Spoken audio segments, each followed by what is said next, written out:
is up, everybody? Welcome to another episode of Limited Resources. This episode number 553.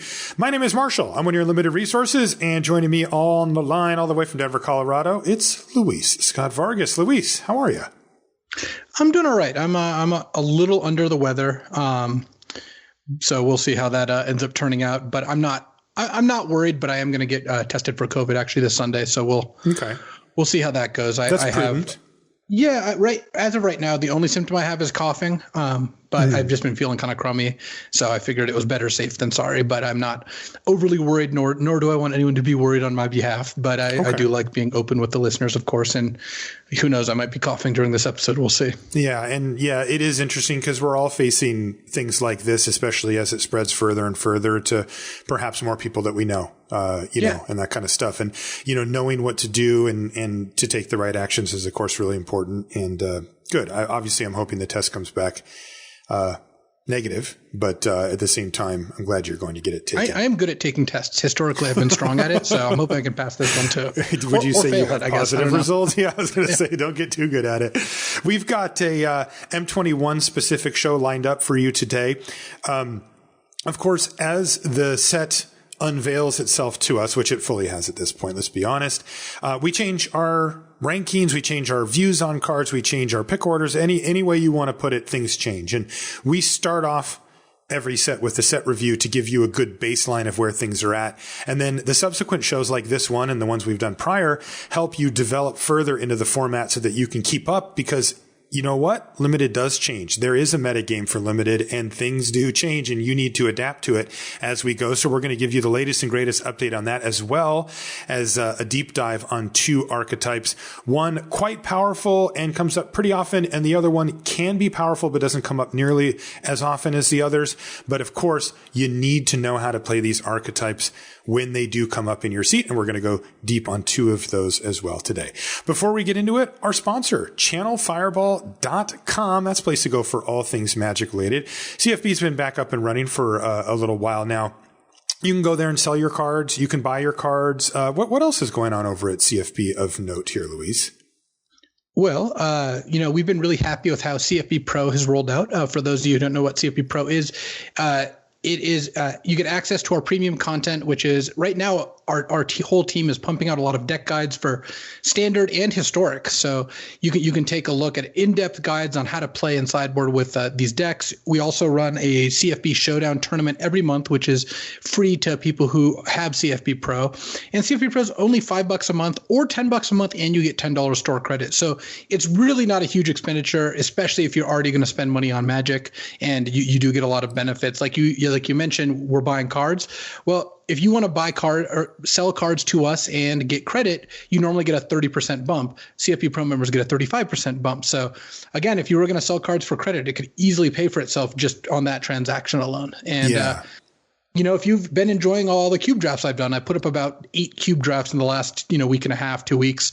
Part of that is because CFP Pro kind of frees me up to focus on content rather than on some other things. So CFP Pro, I think, is great, even if it's not something that's for you. It's also contributing to there being more free content on the website. It expands our budget for content. That's right. So you can check that out. There's a link in the show notes for CFB Pro if you do want to check it out.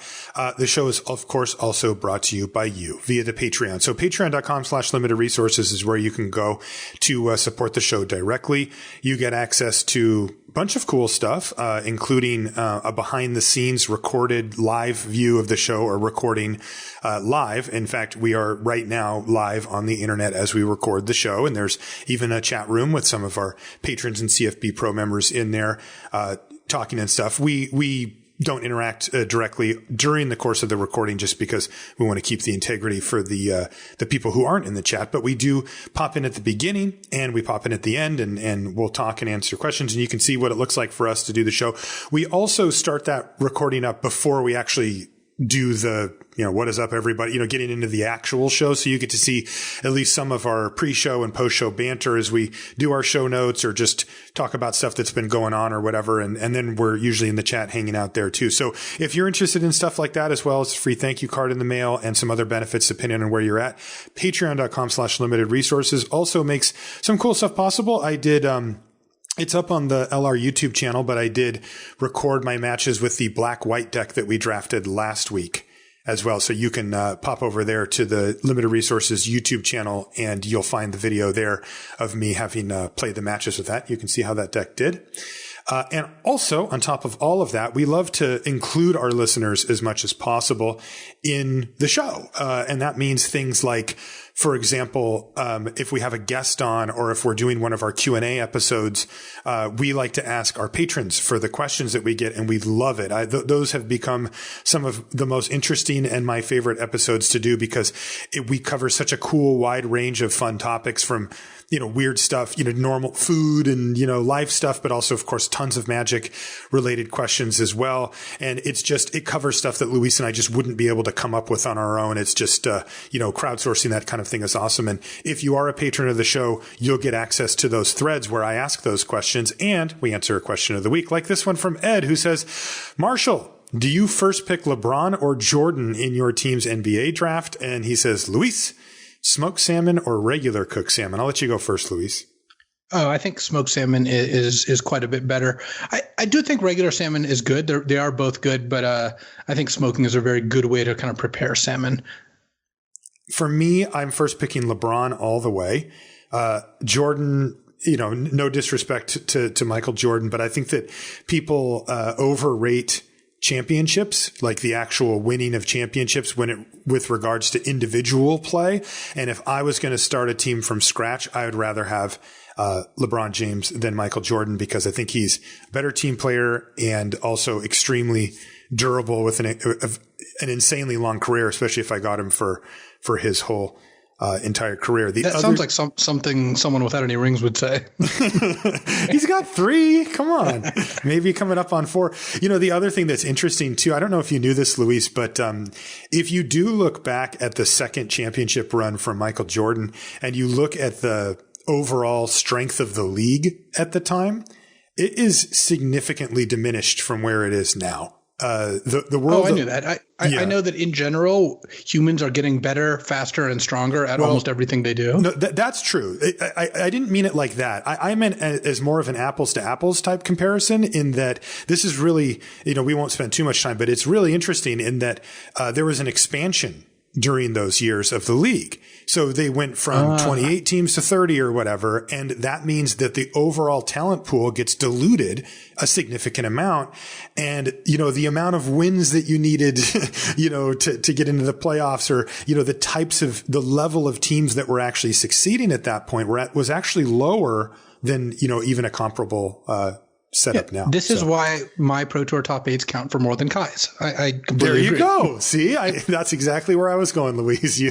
All right, let's do our Crack-a-Pack, and then we will jump into our main topic here. First things first, though, our Core 21 Crack-a-Pack. So our first common out of the pack, Drowsing Pteranodon. Boom, Oof. Baby. One of the better commons in the set. I'm already happy here. Yeah. If the result of this is I first pick a Drowsing Pteranodon, this and Scorching Dragonfire, I think, are the 2 commons I most end a draft wishing I had more of, and at some point in the draft are willing to pick them over almost anything, because actually they have a lot of similarities. They're 2 mana for 3 damage, in terms of taking out creatures. And the decks that want them get so much better when they have access to them. Like the red-blue deck gets a lot better when it can bring back Scorching Dragonfire over and over again than if it's forced to bring back Unopt. Likewise, though, the white-green deck gets so much better when it gets to put its ++1 counters on Pteranodon than if it has to just put them on, an Alpine Watchdog or something like that. That's right. And more on the green-white deck later, by the way. Next is Infernal Scarring. I've seen people play this a couple of times, but I found it to be really bad. It's a plant for the green-black deck, but it doesn't work out well. Next is Shock, which is certainly a card that catches my eye. This is the type of card that I want in this format. I want cheap interactive stuff to kill my opponent's 1 or 2 drop, which ends up being really important in a lot of games. That said, I do have Pteranodon over Shock. Yeah, I don't think it's actually close. I don't either. I think they're both great, but Pteranodon is just better. Yeah. Next is Forgotten Sentinel, and I think we can just forget about it. Next is Concordia Pegasus, fine 2-drop, 1 and a white for a 1/3 flying, but it just isn't, it's just bread and butter common, replaceable, whatever. Next is Rise Again, a card I definitely like in the format, as it allows you on turn 5 to bring back something that would cost 6, 7, whatever mana, and sometimes that's what you need because you can fall behind when somebody kind of dumps their hand on the battlefield, and getting a big mana advantage off of a Rise Again, especially if it's for value, with like the big whale. I always forget this dude, Waker of Waves. Huh? Oh, Waker of Waves. There are multiple big whales. There are, yeah. The better one somehow is the uncommon.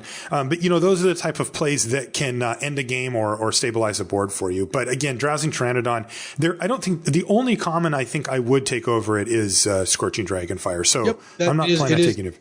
I think that you can make an argument for Bosri's Acolyte over the Pteranodon. Yeah. Mm-hmm. You could. I wouldn't do it, but you could make an argument. Yeah. I think the reason not to, even if the Acolyte is better in green-white some of the time, is that Pteranodon is better everywhere it shows up and requires less of you to be good. You don't need to be able to attack with Pteranodon for it to be a fantastic card. That's right. I've played plenty of black-green decks or blue-green decks that do not care if it never attacks because it just lets you enact your game plan, whereas the Acolyte is better when it's working, but it won't always work and requires a very specific deck to do so. Exactly. Thrill of Possibility is next. Fine. But again, nowhere near where we want to be. Staunch Shieldmate. I don't play Staunch Shieldmate even in my white aggressive decks. Maybe one, but it's a cut that I'm willing to make. Where are you at? Like, I just, Anointed Chorister is obviously a better card by a lot than Staunch Shieldmate, but I just find that like the Shieldmate never actually, it's just always on that fringe and ends up being cut. Do you play these often? Is this a card you want? So I think despite the fact that we and pretty much everyone else who routinely makes limited content talks about how good Anointed Chorister is, I think there's a lot of players who look at 1-mana 1/1 and all the years of, everyone's saying 1-mana 1/1s are bad have caught up to it. I still find myself, because I'm willing to second, third pick, even first pick Anointed Chorister, depending on the pack, I often have 2 Choristers in my aggressive white decks, and I just don't feel the need to play the Shieldmate. Yeah. I feel like if everyone was taking Chorister at the level it deserved to be taken, I would have to play Shieldmate more often. But right now, I haven't found that I need to. It's the kind of thing you play if you need to, not because you want to. Right. Next is Fetid Imp, a card that's definitely gone up on my power rankings for black. That's the 1 and a black 1/2 flyer, and you can pay black to give it Death Touch until end of turn. I mean, you need to do things early, and this card is actually quite strong against multiple color pairs. Green-white hates to see it. Anything that can't play shock, or any of the really like, when they shock your Fetid Imp, it's like, okay, like that was the answer for that problem. But, when they have to use Hunter's Edge to kill your Fetid Imp, you kind of feel like you're a little ahead there. When they have to use Grasp of Darkness to kill your Fetid Imp, you're like, you know what? That could have killed something a lot bigger and a lot more powerful, and something that I picked a lot higher, frankly, than this Fetid Imp did. And to me, that's good enough. The card, Drowsing Pteranodon hates to see a Fetid Imp on the other side is another example. So it's up for me, but again, it's just not in the ballpark of a Shock or a Pteranodon. Yeah, in the last video I posted on CFB, I took Fetid Imp over Capture Sphere when I was already in a blue-black deck. Mm-hmm. And I think that was a pick that didn't feel close to me, but it generated a little discussion. And the reason is you just need to take 2-mana cards. You can't not take 2-mana cards. Yes. And look, Fetid Imp sometimes does suck. When you play Fetid Imp and they have a 2/2 on turn 2 and then, another like some 3-drop and your hand isn't such that you can leave up mana very easily, then maybe Fetid Imp is in a tough spot. But sometimes they play Daybreak Charger and you play Fetid Imp and you're really happy with that exchange. Yep. And then later in the game, the Fetid Imp will trade for their 5/5. Yes. It does get to do that too. So yeah, I think it is clear it's worse than both Shock and Pteranodon, but it's definitely in the conversation. And at this point, I wouldn't think twice about taking Fetid Imp over Finishing Blow, which is not where I expected the format to be when I just looked at the full spoiler. Same. Last common is Spined Megalodon, which is the 5/7 for 7 and has hexproof. And when you attack with it, you scry 1. This is a fairly interchangeable reanimation target. It is actually okay, but it is low on my list of go-tos for what I actually want to bring back. So I find myself not running this card that often because I'll usually have a Waker of Waves or, Gourmand or whatever, something that is really desirable to get back, where the Spine Megalodon's kind of the card that you put in when you don't have something desirable, but you need something to be able to bring back that's not, totally embarrassing. Our uncommons are Fierce Empath. That's the 2 and a green 1/1 elf that lets you search up a creature with converted mana cost 6 or greater and put it into your hand. Not been impressed by the Fierce Empath, Luis. It feels tempo too slow. It just, I don't know. It's like Sky Scanner, which was a good card last time we saw it. And in this format, I generally don't like to play it because you're up a card, but paying 3 mana for a 1/1 is just not something you can afford to do. And it's not like Fierce Empath gives you this big selection. How many 6-drops do you have in your deck? 2? Right. So yeah, it's generally not a good card. The only time I've really liked it is in black green, where I can really make use of the body by sacrificing it, or or putting a Malefic Scythe on it or whatever. But yeah, you're not going to play Fierce Empath very often. Right. Next is Meteorite, and I remember being really excited when I saw Meteorite in the set because I really like this card. But this is really not the place for it. It's the 5 mana artifact that does 2 damage to anything when it ETBs and it taps for any color. It's been weird because I really like this format. Like, I think that they really hit a nice synergy with the overlap of the cards, where almost every common that you look at, you could say, oh, I get it. It goes into this, or this. And it kind of, they really managed to group together a lot of these cards.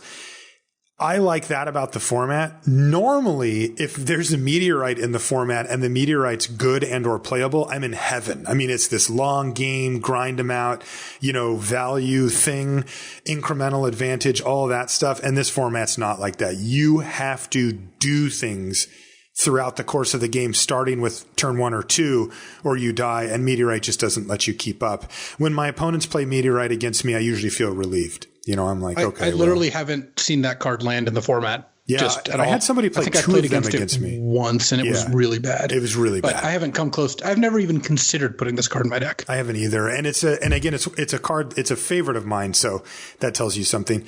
Next is Liliana's Devotee, which is quite a strong card. It's 2 and a black for a 2/3 human warlock. It gives your zombies +1/+0. And at the beginning of your end step, if a creature died this turn, you can pay 1 and a black to make a 2/2 zombie token. And you don't have to tap it or anything. So like that can happen. Like if you have 5 mana, you can be like, attack you. They go trade. You go Liliana's Devotee, make a thing. And boom, you've got a 3/2 and a 2/3 on the battlefield right away. And it kind of ends up being a must kill, in any of those type of attrition games. And it's not embarrassing in the not. I like the card a lot. Yeah, it's a solid card. I think black is overall the weakest color to start with. I think it just gets hurt a lot by the fact that it's, finishing blow is just so poorly positioned in the format. So I don't love taking black cards early, but I certainly am happy to put this card into any black deck. So the question is, would you take Pteranodon over it? And the answer is yes. That's right? That's not even close, I don't think. Okay. I would think about it. I mean, I do like the Devotee, but yeah, I like Pteranodon better. I don't think I would think about it because I would rather think about things that are more pleasurable to me. But you could do that, I guess. If you wanted to spend time thinking about it, I guess I wouldn't blame you. But like, there's a lot of cool things to think about, like what you're going to eat at your next meal, or I was going to say that you mean like barbecue chicken pizza, or yeah. All right, our rare. Dun, dun, dun. It's not actually a rare. It's a mythic rare. It's Ugin the Spirit Dragon. Probably the worst position Ugin's ever been, but I don't care. I'm taking the stupid card. I actually think you should take Ugin still. Yeah, I do so too. Here's the thing. Ugin's expensive, and clearly this format does not lend itself to expensive cards, but Ugin literally is as close as you can get to 8 mana win the game as it comes in limited. So, because when you play Ugin and you just like -5 it, it's really hard for them to have a single thing in play. Then whatever they play next, your +2 should be able to handle it, or maybe another minus, or you can play some blockers, whatever. So when you have Ugin, I think it's actually worth going into is you want to build a deck that's only goal is to survive until it can cast Ugin. Yes. That is the only thing you're interested in doing. Yes. So that means picking up Llanowar Visionaries and Drowsing Pteranodons. Cultivate's a nice one. So I would like to be green because I think green gives you a pretty good leg up on getting that. Palladium Mirror is going to be one of your best cards because it even survives the Ugin minusing. And I think it's worth taking Ugin and going for it. Plus, you know what?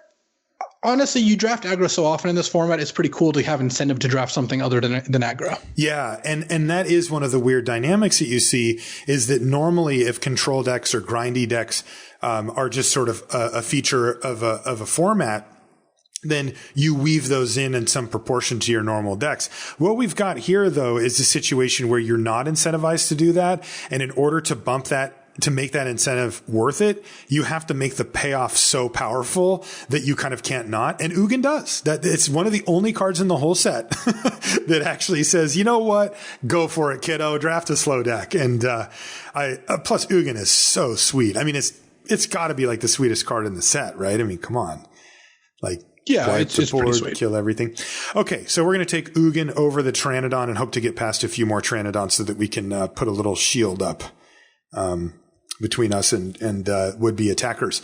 So before we get into the two archetypes that we're going to cover here, Luis, I thought that we should do kind of a mid-season checkup. I know we're not really midway through M21 draft, but things move so quickly. I mean, I've done hundreds of drafts at this point of the format. I mean, probably over 100, I would guess. And yeah, I was going to guess not hundreds, as not in hundreds, multiple hundreds, but I wouldn't be shocked if I was in triple digits at this point. And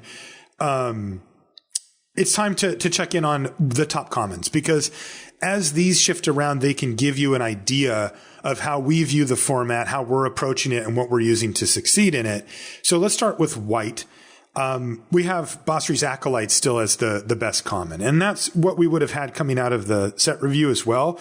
The card is clearly pushed. I remember when we first saw it, I brought up, this could easily be an uncommon, and you said, yeah, like that's, you know, that the stats, the complex, everything that's going on in this card fits the bill for an uncommon, but it's a common. So Basri's Acolyte still kind of holding that number one spot, but number two with a bullet, Feat of Resistance. I mean, this is a card that it is so perfectly positioned in this format. It's actually always been a good card. Like Feat of Resistance is a push. Yeah, it was great ever since it got printed in cons. Yeah, but here it is unbelievable. I mean, it is perfect. And because people are forced to play slow removal spells in this format, even though we've tried to kind of go away from those as much as is reasonable, you're still going to have to put a finishing blow in your deck every once in a while. You're still going to, you play Hunter's Edge in every green deck because it's just a really good card.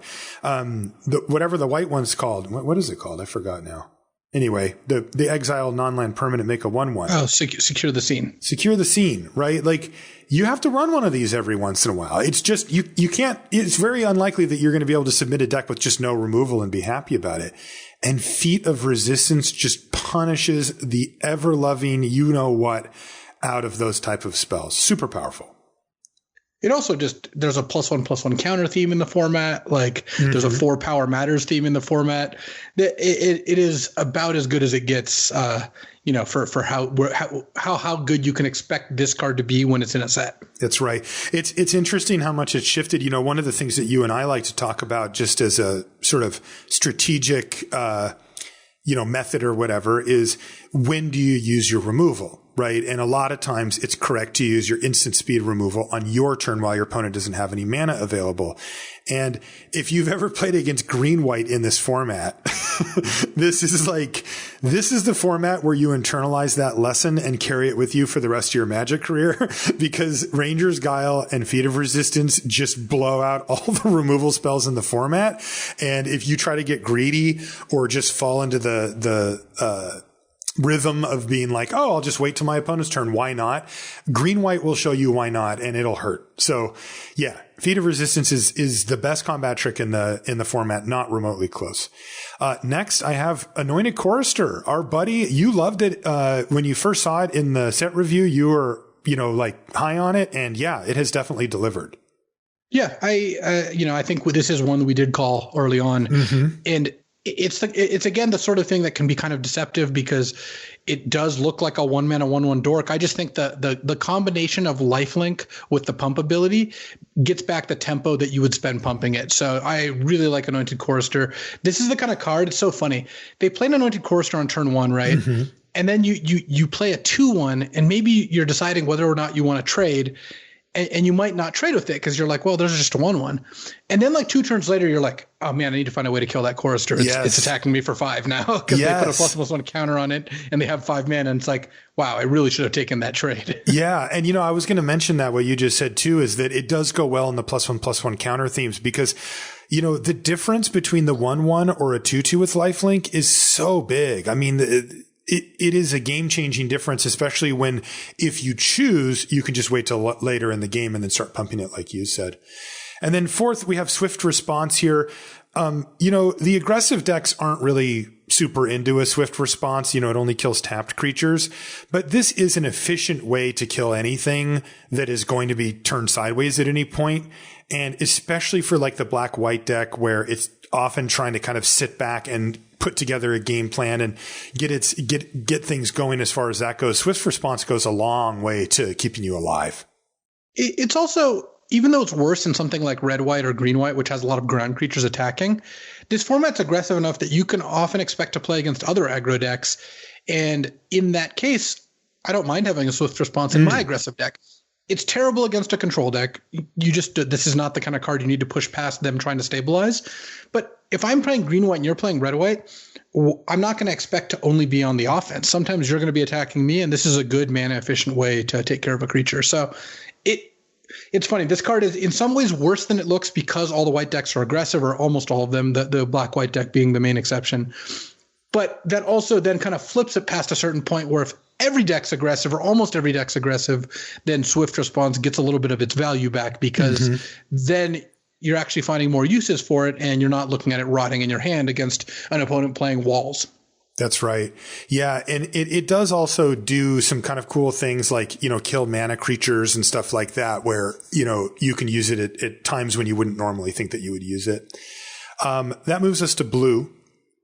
And this one's interesting because I still have roaming Ghostlight at the number 1 position, but it has gone down for me a little bit in the sense that like it is still a little bit slow, but its ability to reset +1/+1 counters, to knock auras off, to stabilize a board that you've fallen behind it is still powerful enough for me. And if you've ever been on the wrong end of back-to-back roaming Ghostlights, it's really, really tough to recover. Like it punishes slow starts. It punishes certain archetypes, green-based ones primarily. A lot of times a Drowsing Pteranodon will pick up a counter or get a Setessan Training and you can just bounce it back to their hand and kind of reset the thing. So I still have it at number 1 here. Yeah, and the thing is, even though it's a 5-mana spell, when you bounce a 3-drop and trade for a 2-drop, you still broke even on mana spent. Right. And this is the kind of card that, again, yeah, like you said, it can reset auras and +1/+1 counters. It can really punish more expensive things. Bouncing Spellgorger Weird is awesome, that sort of thing. So even though it costs 5, this is how I want to spend 5 mana in the format, not on a turn to slag or a finishing blow that's just going to kill one thing. Right, or get blown out by feet. Next... Opt. I mean, but I thought you hated Opt. Yeah. Opt to me. So on one hand, it fills in certain roles for certain archetypes, right? The blue-red deck loves Opt, right? To be able to trigger its goblin, the wizardry tokens, or it's Spellgorger Weird, like you said. The blue-green deck wants to see Opt. But you know what else is totally fine? Blue-black plays Opt because you know what? You need to do things. You cannot just be like land go. Your opponent is going to play Anointed Chorister. And then they're going to play the 3/1 that pumps it. And you're like, okay, crap, I'm down to 17. And then they're going to play a 3-drop. And if they have Basri's Acolyte, you're done. Right? I mean, you are out of this game. And if you're sitting there staring at like a Grasp of Darkness and thinking that that's what's going to save you, it won't. It will help, but you need more than that. So I've shoved all of my curves lower, and Opt is the perfect 1-mana play for blue that you can play early just to find what you need or get a bunch of triggers, depending on what archetype you're in. So I'm a big fan of Opt in the format, mainly because it costs 1. But also just because it does what you need to do kind of regardless of the deck. Yeah, I found this to be a very high pick, not something I don't mind third picking. Yeah, which is weird. Didn't think that was going to happen. Next, Rousing Reed. We liked this card when we saw it as well, but man, it's just powerful, right? I mean, like the things it does helps the decks that it's in, but it's also just like very strong. Like it's just a really powerful Magic card. When you're getting value out of the +1/+1 and flying part of it, this card is just through the roof obscene. The biggest drawback with the card is if you don't have cheap cards, it can be stranded in your hand. It's kind of like a divination that won't help you hit your 4th land drop unless you played a 2-drop creature. Right. But whenever you plop this on a creature and get to attack them for 4 or 5 in the air, it's like the card draw is an awesome bonus because that's a big part of the card, but you're getting 2 really strong effects in one card. I find it funny that despite this format being extremely fast, a lot of the best blue commons are like kind of do nothing card draw spells just because of how incentivized you are to play into the themes of playing spells or drawing cards, because that gets you back the tempo you lost. When you cast your Opt, you kind of wasted a mana when it comes to board presence. But if you get a +1/+1 counter on your Spellgorger Weird or pump your Goblin Wizardry tokens, you kind of got that mana back in terms of what it added to the board. If you're getting 2 points of stats, well worth a mana. Definitely. And then, one of the things to keep in mind with all of these, and it's probably warped perspective or some type of trauma that I've endured or whatever, but is stupid Teferi's tutelage kind of looms over the format. And each of, Opt and Rousing Read help turbo it out and get you, through more of your library to keep milling out your opponent or whatever. The last one, I found a very big drop off here after Roaming Ghostlight, Opt, and Rousing Read. Mistral Singer, Frantic Inventory, Capture Sphere if you're really hard up for removal sometimes. You can play it. I do play it. It's just not a priority.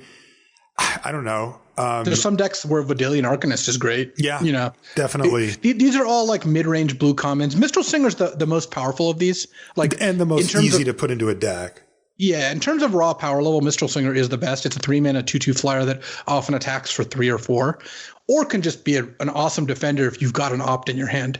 But there's definitely some decks where I would take Frantic Inventory or Capture Sphere, or rarely, but occasionally Vidalian Arcanist. Most decks that want Arcanist also want Mistral Singer.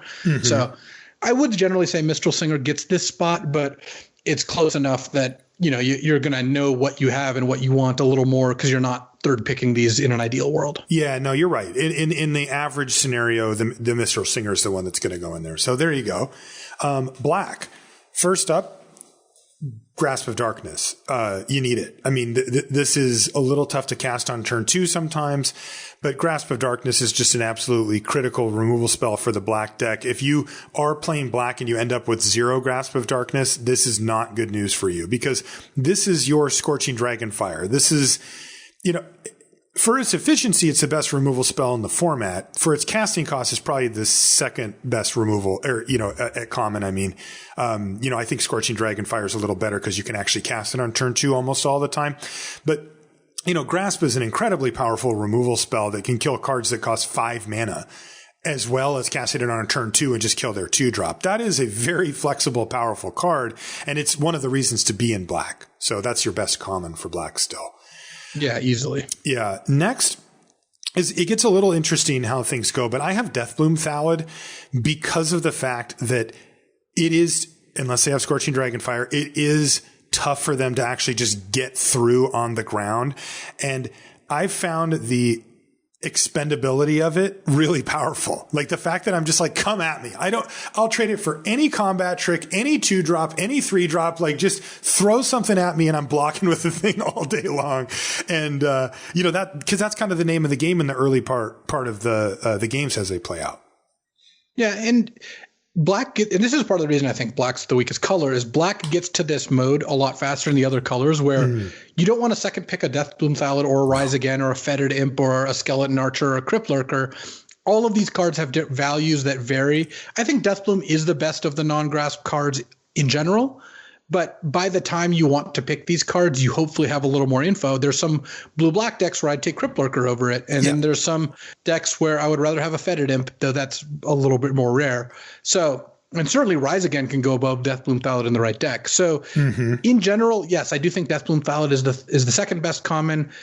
And then in the tier kind of below Grasp and Deathbloom, I think Rise Again makes sense because it's the highest upside of these cards.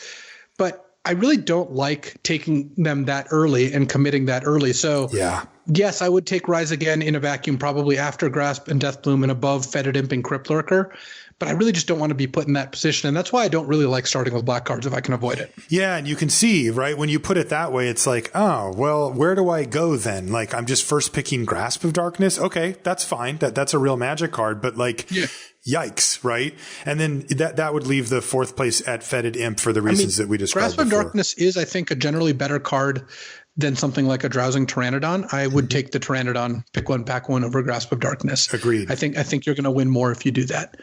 That's right.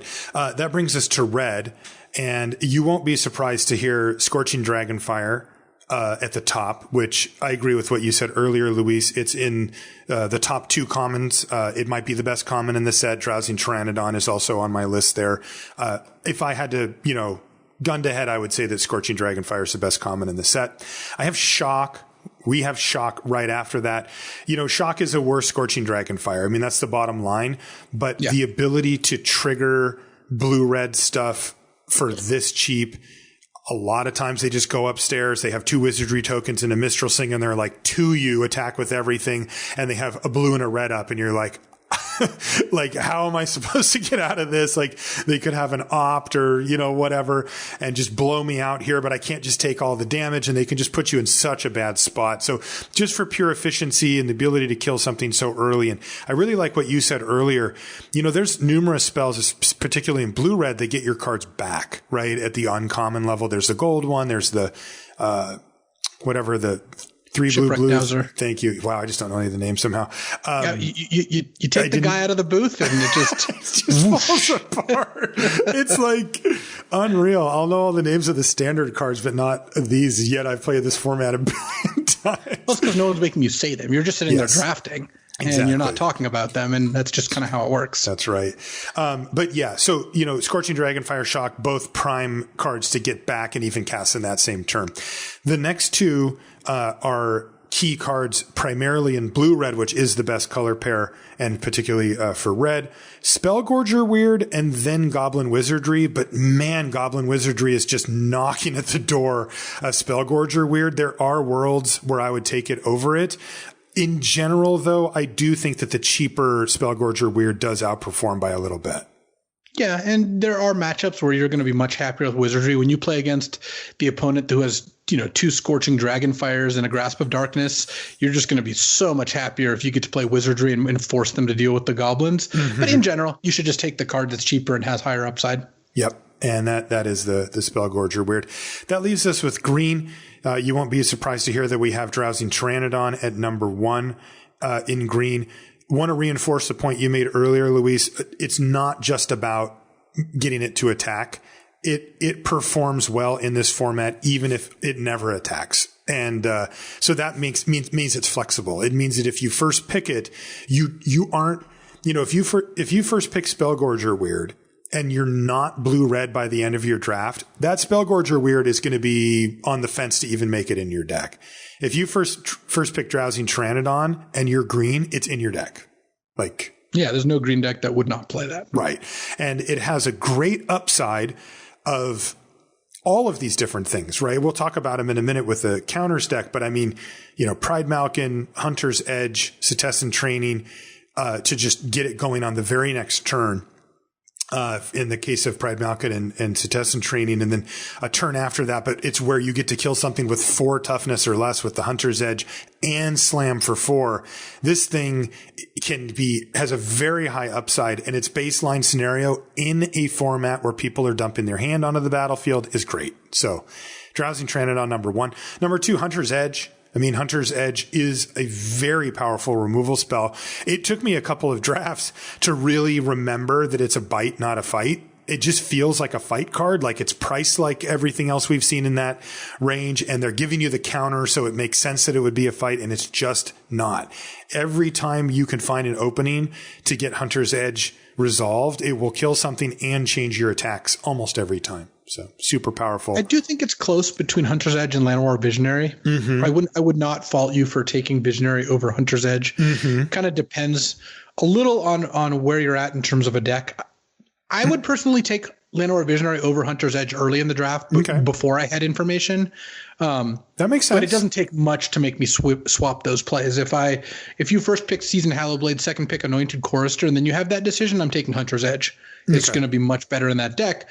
But if I first picked, Scorching Dragonfire and second picked kind of like, let's say a Thrashing Brontodon, I would be inclined to third pick Llanowar Visionary because the red-green deck goes a little bigger and has access to more removal. So right.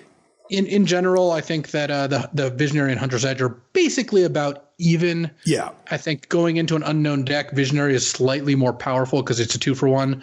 But Hunter's Edge is kind of like a 1.5-for-1 in that you get a +1/+1 counter out of the deal. Right. So very, very close. Llanowar Visionary, Hunter's Edge as the dynamic demands. And then the last one is actually a card that I would have been surprised to see on here at this point, which is Pride Malkin.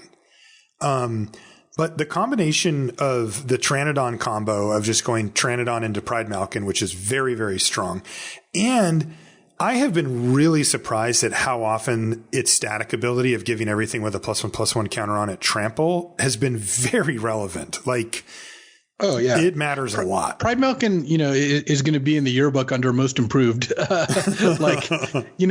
We started like saying like, it's a 3-mana 3/2 with a minor upside, and now I'm like, second pick Pride Malkin, yeah, sure, I'm in. It's just. It does enough different things. And that's kind of how all these cards work, where this offers two different abilities, right? It offers the static trample and the +1/+1 counter. Turns out this format really likes both of those things. Yep. And just getting those is makes this well worth a card. So I'm definitely higher on Pride Malkin than I was at the beginning. And green has a pretty solid set of commons. I think green's quite good. Yeah, green is deep at common for sure. So there you go. There's our updated common rankings for, whatever this is, week 4 of the format or 3 or whatever, wherever we're at. It honestly feels like we were in the 3rd month, and maybe it's quarantine just makes time feel like it just every week is 2 years long, but it does feel like we're so much deeper in. Partially, I guess, like you said, what else are we doing? You're drafting 100 times, right. It was weird. It really accelerates it. Yeah. I just got it into my head that I wanted to get Mythic or whatever. Like I was just like, well, I'll just play single limb and just keep jamming Mythic or whatever. Is that because you think hitting Mythic is greater than, maybe top hitting a Pro Tour? That's what I hear it is these days. I'm not engaging in that nonsense. It is funny to feel like a little more of the old guard at this point where I'm kind of seeing people that are like, I hit Mythic, I must be awesome at this game or whatever. And I'm going like, you haven't even been around awesome players yet. Like you do get my experiences. I had to go through that too, where, you have like a local play scene and there's people that you think are very good at the top of that local scene. And then maybe you go to like a more regional level where you start seeing people that consistently do well, out of say the states or the provinces or areas around you. And you're, oh, wow, that's a really good player, right? Like I'll never be that good. And for me, I went through that and then I started doing commentary, became friends with you, started for coverage duties or just for hangouts, being around, full-time professional players in their like natural testing environment and getting to see the level of depth and stuff that they did. And I was like, oh, this game goes way deeper than I thought, and I have definitely seen a lot of that on Twitter lately where it's that was not my reasoning for wanting to get Mythic. I actually had none. I had none also whatsoever. Love how you're like, I'm not going to engage in this conversation, then proceeds to do so. Yeah, I did it. All right. You got me. You suckered me in. I like that conversation. I will fully admit it was bait. And I took it. But with the Mythic thing, I don't know. I've gotten it a few times and I just thought, well, I'll just do best of ones until I get Mythic. And it was really weird because I felt like I had like a bumpy start. Like I just kept losing. I had to really make some adjustments, like, my curves and stuff like that to kind of understand the format better. And I just felt like, guys, it's taking forever. Like I got to diamond and then I like fell down a little bit and I got to diamond again. I'm just like, what is going on? And they're like, oh, cool. I got Mythic. And, I'm like, this is sweet. And it was like 17 days left or whatever in the cycle or whatever. And I'm like, oh, I actually did that fairly quickly, like not record breaking pace or anything, but like it felt like I had been drafting the format for like almost a month and it had been like 11 days, so I think it's what you said. It's quarantine. Like it's just, I don't have a whole wide range of activities that I'm partaking in right now. And this one happens to be one of them. Anyway, Let's get into the two archetypes that we want to talk about for this episode. We'll first start with a very powerful one, green-white +1/+1 counters.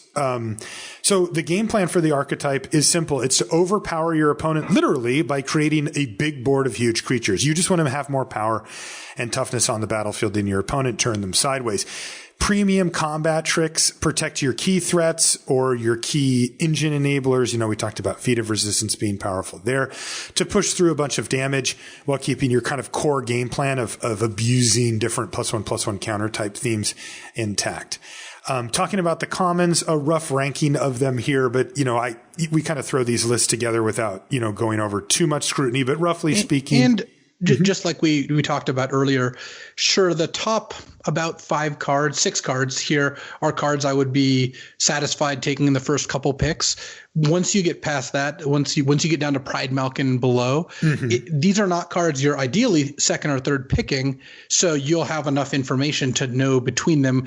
And basically the top 3 commons, the ordering is very important because you're almost always going to take common number 1 over common number 2 over common number 3. Right. Common number 7 could easily be worse than common number 11 because you're not taking those cards till you have 5 or 6 other cards in your pile. So basically pick orders break down very quickly, though it is good to give a sense of like their ranking in a vacuum. And then, we'll talk about the factors that would change those rankings. Right. Because we like to give you that viewpoint so that you know how we view cards relative to each other. But what Luis said is really important, which is that we don't like pick orders on this show. Like they are of limited use. If you are an extremely good limited player, like a Pro Tour level limited player, a pick order, a mythic limited player, yeah, no, better than that. you can use a pick order and interpret it and know how to flex around when things are more important. But if you're learning and improving at it, pick orders become way too rigid and can throw you way off where you need to be more flexible in the draft. With that said, here's rough common rankings for the green-white deck. Basri's Acolyte. I mean, Basri, we said it's the best white common. This card is extremely powerful for this archetype, particularly because it's putting 2 +1/+1 counter spread out over 2 creatures, and there's ways that you can abuse that. Feat of Resistance ends up being really important in these decks because of the +1/+1 counter, and also because there will be key cards or key combats that you need to win, and Feat basically protects the cards you need and wins all the combats that you need it to win. And then, of course, Drowsing Pteranodons here, because if you're playing +1/+1 counter deck, it's trivially easy to get a +1/+1 counter on the Pteranodon or something else to let it start attacking. And I will note that you're rarely going to take any other common over Basri's Acolyte. I think this is the card that leads to all the ridiculous draws out of the deck. Feat of Resistance and Drowsing Pteranodon can actually swap places depending on where you're at, because there are diminishing returns actually on both of them. You don't want to have a draw with 2 Pteranodons and no way to pump them. Likewise, you don't really want to draw 2 Feats and not enough creatures. So it's kind of the sort of thing where, in general, I think the first Feat is more important than the first Pteranodon, but I'd almost want to like stagger them. Where if I'm going to take a Feat of Resistance, then I want to take a Pteranodon over the second Feat, but then I probably want the second Feat over the second Pteranodon and what have you. Right, exactly. So keep that in mind as you work your way through those early picks. Hunter's Edge is next. Hunter's Edge is fantastic in this deck, particularly because, again, of the +1/+1 counter, if you can take advantage of that. Anointed Chorister. There it is again, right near the top. Same thing with Llanowar Visionary. These are just powerful cards that go well in really any deck that can cast them. Pride Malkin, though, as Luis mentioned, is kind of a breaking point as a card that this deck particularly wants, and other decks want. It gets play in other decks, make no mistake about it, but this one's quite good in this deck because you'll often use that static ability to give multiple creatures trample, and it can become a real problem when all of your creatures have trample, for your opponent. The Truffle Snout. There you go. That's another one again where the +1/+1 counter is coming in and relevant. Makeshift Battalion is another card that can pick up a +1/+1 counter, which can be relevant. And then the rest are just kind of green and white cards that help you get in for damage, like Gale Swooper. Gnarled Sage is just a solid 5-drop that kind of protects you defensively, but is a good attacker as well. Same thing with Colossal Dreadmaw. Swift response is going to come up as well in these archetypes because occasionally, so your dream is to curve into a Basri's Acolyte, but sometimes you do need to wait a little bit to get like a +1/+1 counter thing going on, and having a card like Swift response can keep you alive during that. Same thing with Secure the Scene. Again, you want to try to avoid Secure the Scene when possible, but it is a necessary evil that you will have to put into your deck sometime. So you have to do that. Yeah. I do like Gale Swooper the best of the expensive cards, and in this deck, for the 4-mana slot is where I start considering them expensive.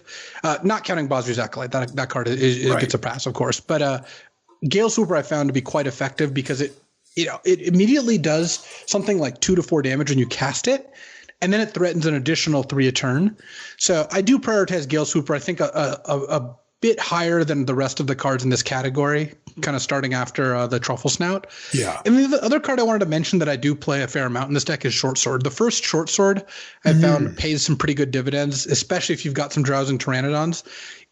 It's a way to effectively give it a +1/+1 counter that doesn't cost you a card long term, though it's not the most board impactful card in the world. It's good on the Chorister, it's good on the Pteranodon, it's good on basically anything that needs just a little bit more to punch through. Yeah, that's interesting. And a card I should have mentioned, in fact, I'll put it on here now. But of course, I don't know the name for it, but the 2 and a white 1/1 double strike. What is that guy's name? The Siege Striker. Siege Striker. Something like that. Yeah, that guy. That's another card that we'll talk about here, because now we're going to talk about individual cards. So some cards that before we get into that, I do want to mention how you get into this deck. Oh, right. Yeah. One of the most common way to get into any color combination of a deck, by the way, is identifying both those colors are open. And in fact, if you can successfully identify 2 open colors, there's no color combination I refuse to be in. You know, that if you're getting premium commons out of 2 colors, you can be in any color, and you're even getting premium uncommons at that point. When you're getting 5th pick Scorching Dragonfires, it doesn't matter if you're pairing red with like, a color that may like black, for example. If red and black, I think this is one of the weakest color combinations. But if red and black are open and you're getting 4th pick Grasps and 5th pick Dragonfires and whatnot, Wheeling Skeleton Archers, I'll be red-black. A deck full of premium cards is going to be great. Even if it doesn't have that much synergy.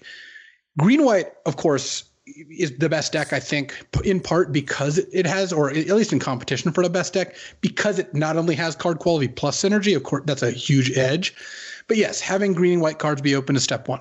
Step 2 is an early, Basri's Acolyte's one of the strongest reasons to be in the deck. I actually found Seasoned Hallowblade is just an absurd card. This is the 2-mana 3/1. You can discard a card to make it indestructible and tap it. This is the card that you put a Short Sword or a +1/+1 counter on, it just wrecks them. In fact, if you don't, it's still very good. And, any of the Signpost uncommons are a good reason to be in a color combination for the most part. So like Conclave Mentor is another one. So those are the ways I find myself in green-white the most. And then, let's talk about some individual cards that need a little bit more explanation. So you mentioned Conclave Mentor. That card is insane. Like, in this deck, that card is your best card, and it is crazy how good it is. It makes the board untenable for the opponent. Conclave Mentor is the gold Signpost uncommon for this, and boy, did they go nuts with it. You can build out a board so quickly and so powerfully that your opponent just simply cannot recover. One thing to note about the Conclave Mentor is that if you do have it in your opening hand, it's really often the case that you shouldn't run it out on turn 2 and risk it just getting randomly shocked just so you can attack with it once or twice. Shocked, Grasp of Darkness, Scorching Dragonfire, all the cheap stuff that kills it. I'll often wait until one of 2 scenarios pops up. One is that I have Feat of Resistance or Ranger's Guile to just simply protect it. So I'll have 3 or 4 mana where I can go play this, go. If they kill it, then if they try to kill it, I can protect it and then take advantage of it later. The other option is like if it's turn 5, I can go Conclave Mentor and then immediately play Pride Malkin or something, at least get something out of it. And then if I don't have anything else going on and they have the removal spell for my Mentor, shrug, that's magic. It happens. But you should really be careful because this is an absolutely devastating card for the opponent. And if they get to answer it without you getting anything out of it, they are going to feel like they got away with something for being able to trade off their premium removal for it. And that can't benefit you. But this is a huge reason to be in this deck. It certainly is, and it's actually so good that if you can avoid it, try not putting the +1/+1 counters on the mentor. Yeah, you want to pile on something else so that if they kill the mentor, you have that other threat. And well, if they kill that other threat, you've still got the mentor. It's also the kind of card that if you've identified your colors correctly, you can get the best card in your deck 7th pick. Yes. Just because sometimes no one else will be able to play it. And that's why it's hard to overstate how valuable it is to be in the right color combination. And you can't always get there. You're not always going to identify 2 open colors. And in fact, it is possible for there not to be 2 really open colors next to you. Mm-hmm. That just can be the case, even though it does imply that in one of the 3 packs, at least they'll be open. But Conclave Mentor, huge payoff for this deck. Yeah, massive. Now, if you want to see the super combo, you play Conclave Mentor and Basri Solidarity in the same turn, and you get 2 counters on everything. Yeah. And like, that's a good example though. Right now, that doesn't come together very often because they're both uncommons. But you know, if you do have those in your opening hand, don't run out the mentor until you can go Mentor Solidarity. And then the game's over. I mean, you just need any creatures on the battlefield at all. And all of a sudden you're going to have some huge army. But Basri Solidarity is good without the mentor here as well. It just works well in decks like this. Another card that we should talk about, because it looks like it was made exactly for this deck, and it basically was, is Tempered Veteran. This is the 1/2. That allows you to pay 6 mana and tap it to put a counter on a creature, or 1 white mana and tap it to put a +1/+1 counter on a creature that already had one. And this is its home. I mean, this is where you want to put this deck because it can almost all the time just be white tap, put a +1/+1 counter on a creature, and that's pretty good. I will say it's not amazing. Tempered Veteran, under no circumstance have I ever found it to be like a devastating, amazing card. Even under its good case scenario, it's still slow and clunky. It's still tiny and interruptible. It still is a tap ability. They still can kill it with any removal they have, sorcery speed or not, and you can't get value out of it. So sure, put it in your deck, but don't get your hopes too high for Tempered Veteran, but it does belong here. It's kind of the card where you're making you're the one taking all the risk, and sometimes it pays off because here's how it works. You play a Tempered Veteran and you have no creatures with +1/+1 counters out, so your opponent just ignores it. And then you're like, finally, I got my combo. They're like, all right, well, I guess I'll kill it now. Yeah. So when it's bad, they don't have to kill it. And when it's good, they do often get to kill it. So yes, I agree you should put this card in your deck because it has good upside. But it's just one of those classic bets where you get to bet a lot, and when the bet goes well for you, your opponent decides, okay, now I'll stop you. And when it goes badly for you, they're like, all right, keep going. Keep betting. You're good. Yeah. Yeah. And you know what that should actually affect is when you pick it. And you shouldn't be prioritizing Tempered Veteran. Effectively, no other deck wants it. If you, let's say you were in green-white and you opened it and there was like a Feat of Resistance, I would just take the Feat of Resistance. It's a better card. And then you have a dang good chance of wheeling the Tempered Veteran. And if you don't, fine. Like, where if you open Conclave Mentor in this deck, if you're green-white and you open Conclave Mentor, you know, outside of mythic rares or something, there's nothing that you want more than it. So you take it and you don't ever risk, you know, wheeling it, even though you probably would. Like, if you're the only green-white drafter, you might get it back anyway, but you never ever would risk that because the mentor is just so important. Minor addition here, Quirion Dryad. I haven't actually found this card to be super impressive, but it does get counters just by casting white spells. So sure. It's good when you have a deck that's like 2/3 white cards, 1/3 green cards, because look, this doesn't have to be a 5/5 for it to be good. You're playing 2 mana 2/2 like minor abilities like Vigilance in your deck. Yeah. So when you play this and it gets a counter the next turn and then maybe a counter 2 turns later, you've already gotten your money back. You don't need to don't need to think of it as an all or nothing sort of deal. Right. And then the Siege Striker, the 2 and a white 1/1 double strike, and then when it attacks, you can tap your creatures to give it +1/+1 until end of turn for each one you do that with. Card's pretty good. I mean, this is a little bit along the lines of the Tempered Veteran thing, where it's like, it's kind of, if it's good, then they can kill it, and if it's not, then it's just like basically a 2/2 for 3. But I will say that some of the best draws do involve this. You know, there's times when they go like 2-drop Siege Striker, Basri's Acolyte, and you're like, crap. And they go attack you with the Siege Striker, which is already a 2/2 because of the counter. And then they tap the Acolyte or maybe even the other creature, and you're getting slammed on. And that's uncomfortable if you can't kill it. Then if they go like Pride Malkin, you know, it's a 3/3 that's getting tapped. It's a 6/6 double strike trample. Like, enjoy, right? Like, now it absolutely must be killed. And if they don't kill it, you win the game. And that's fine. I mean, for a mid-range uncommon like Siege Striker, good enough. That's where you want to be. And so, yeah, this is a deck that does well with that type of card. One thing to note is you attack with it, and then the ability goes on the stack. Mm-hmm. If your opponent has a Scorching Dragonfire and you have a bunch of creatures in play, they have to kill it before you decide how many creatures to tap. That's right. So you don't end up in a spot where you have to tap all your creatures and commit, and then they can kill it. Though if they have a Grasp or a Dragonfire and you don't have enough to pump it, yes, they can let you tap your creatures, then kill it. Or if they have Unsubstantiate or something. So just be aware of that when you're playing with or against the striker, because that's a little bit tricky. You don't get to see how many creatures they pump and then respond. The ability just resolves and then they choose. One last card I wanted to mention was Wildwood Scourge. This is the green X for XX Hydra, that whenever one of your other creatures gets a +1/+1 counter, it gets a +1/+1 counter. And on the base level, it's about a mana too expensive because it's 2 mana for a 1/1, 3 mana for a 2/2, etc. But in this deck, I've seen a 2 mana 1/1 Hydra just be a 4/4 in a couple turns. It really does get a lot of benefit out of what else is going on in the deck. So, and it's not a card that a lot of other decks want that much. So you can pick up a nice little gift with a late Wildwood Scourge here. Yeah. And you know, I know I've mentioned it a bunch, but this is why it was so high on our rankings, is Pride Malkin. Again, like it gets a counter off of it, like for free. You could even put the Pride Malkin counter on it if you want, but also big, dumb green cards like that love getting trample. I mean, that changes. Plus, sometimes you just draw this card when you have 5 lands in play or 6 lands in play, and it's just going to be bigger than any of your other creatures. Right. Like you do get flooded sometimes. Yeah. And you can do. Yeah. And you can get triggers on it pretty consistently. One thing to note, you don't actually want the auras, any type of really auras in this deck. I mean, sure, you can play a Cetessan Training and it won't hurt, but you know, Light of Promise or these type of things that you might think, well, maybe it gives counters, like maybe it's worth it. It's usually not. Don't even bother with them.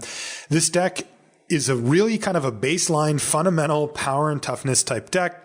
And that's what usually gets you the wins. It just puts out a few really big creatures, again, with Pride Malkin trampling and stuff like that. And you just turn them sideways and kill them. Curving out, really important here. You need to get things under your Bastry's Acolyte. So that means 1-drop, 2-drop, 3-drop. You can pick any 2 of those, but you really want to get both counters off of the Acolyte if possible, because A, you're maximizing, you know, your best common, but B, there's other cards that do this too. And a lot of these cards like Pride Malkin and Bastry's, whatever it's called, the stupid, Solidarity, you know, these want bodies. They want a lot of creatures. So you're going to be playing a pretty creature heavy deck. So make sure that you do pay special attention to your curve. The deck plays 16 or 17 lands, as is fairly typical. But 14 to 17 creatures. I mean, you're running a lot of creatures in this deck. This is a creature based deck. It makes your Bastry's Acolyte better. It makes your Bastry's Solidarity better. It makes your Pride Malkin better. It makes your Hunter's Edge better. Like, you need board presence to make this deck work, period. So you don't want to be in like the 12 creature range for a deck like this, generally speaking. So make ssure that you get enough of those. And what that's going to mean is that you are playing your Alpine Watchdogs and sometimes your Sentinels, like you're playing your Staunch Shieldmates. You are playing enough cards to get up to really 14 minimum and ideally something like 17 creatures. Right. So you're going to have to play most green and white creatures that cost 3 or less mana are A-okay in this deck. Just about all of them. Yeah, pretty much. I mean, yeah, you mentioned, the Watchdogs and stuff. Sure. Get in there. No problem. Now, the one thing that's different about this deck is that you are going to run 2 or 3, sometimes even 4 combat tricks. Your priority is Feat of Resistance, but you can also play Ranger's Guile. If you want, you can play Titanic Growth or Defiant Strike, but they're definitely not priorities. They're more like if you didn't pick up the 2 to 3 removal spells that you would also like to have in this deck, then you might substitute one of those for a Titanic Growth. Because you're applying so much pressure to your opponent, they do get forced to block and try to trade with you, where you can get them with Titanic Growth. But the truth of the matter is, you would trade any number of those for more Feat of Resistances, because that's the Ranger's Guile. Ranger's Guile is worse totally than Feat by a lot. But Feat's insane. So yes, the priority for tricks really is Feat, Ranger's Guile, Big Gap, Cetessan Training, Titanic Growth, Defiant Strike, that sort of thing. So there you go. So that's the deck. You don't have to it is very straightforward, core set, +1/+1 counter deck, but the ceiling is very high. It really is. Those uncommons pump it up, and Basri's Acolyte as the linchpin for the whole archetype is really strong and really powerful. So I would definitely encourage you to give it a try. And what I would say is, if let's say you first pick a Pteranodon, and then, maybe you get another green card, a decent green card next. If you see the Conclave Mentor, just go for it. Just take a shot. That is the type of card that if red ends up being open and you don't play it, fair enough. But take a flyer on it, even over something decent in another color. Because seriously, if that does come together, that's like the best card in your deck. And that's worth going for. The pros and cons of this deck, the pros are it can beat basically any deck, including a lot of expensive bombs or things like the Nut Teferi's Tutelage deck. I think this deck would just run it over because this deck's good draws, I think, are better than basically any deck's good draws. Any deck in the whole format. Blue-red is close, but this deck is faster. And, it can really punch above its weight class. Like you're assembling a lot of, in often cases, worse cards to beat better ones because you just get everything out onto the board so quickly. The most frustrating part I found about this deck is that it does have the tendency to flood a little bit because it naturally just can't afford very many expensive spells. And this is partly why Anointed Chorister is so important, that once you hit 5 lands, you just don't want to draw any more lands. And it's actually kind of funny where if you got to play a bunch of green-white duals, Savannas, like come to play untapped taps for green or white lands, this deck would just play 14 lands. Yeah. The problem is you can't really get away with 6 or 7 sources of a color and reliably curve out. So you're just forced to play like 8/8 or 9/8. So yeah, that is one of the downsides I found with the deck is the games you lose can be pretty painful because I think the most common thing it loses to is actually flooding out just because it's so good at winning the games where it doesn't. Yeah, but your point about Chorister, I mean, that is such a good mana sink for this deck. So yeah, make sure you have a Chorister or two so that doesn't happen. Okay, so that's the green-white deck. What about our other archetype? Which one are we going to cover? Blue-green draw twos. So this is a cool archetype. It's actually really cool that this is a new archetype. Like I don't recall there ever being this deck in any previous format. It's bolstered by a bunch of new cards plus old cards that kind of support the theme. And the theme is really cards that trigger on drawing cards. And look, I of course like card draw decks, so do you, but this is kind of a new twist on that. I think that's pretty cool. What the deck often does is, well, to put it straight on the line before we get into it, this deck is more uncommon and rare based than other decks. So you're going to draft it much less frequently than something like green, white, or blue, red. Yep. It just doesn't come together as often. So a lot of the cards we're going to talk about are in the context of having Teferi's Tutelage or Lore Scale Quaddle, or if you're really lucky, Joel Rail, the rare. And the reason is that these are the kind of cards that really make this deck tick. So yes, you're not going to have those cards all the time. You're less likely going to be in the deck. But what it's trying to do is really just play a bunch of cards that pay you off for drawing extra cards and then play ways to draw cards. It's in a color pair that tends not to have the best removal, but it has some pretty beefy creatures, and it can still outcard the opponent really like any other deck, or unlike any other deck. It just got the most ways to get card advantage.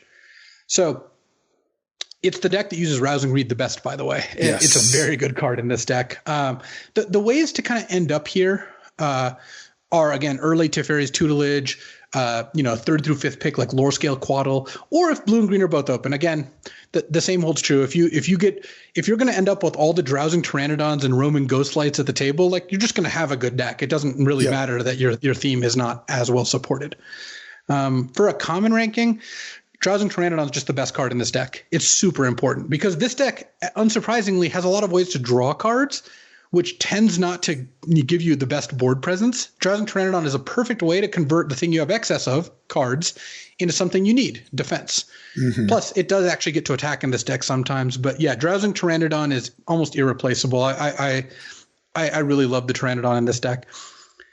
Second, we've got Llanowar Visionary, which again does the perfect thing that this deck wants. It draws you an extra card, so it procs all the things that care about that, but it also gives you more mana to play with, actually put something on the board.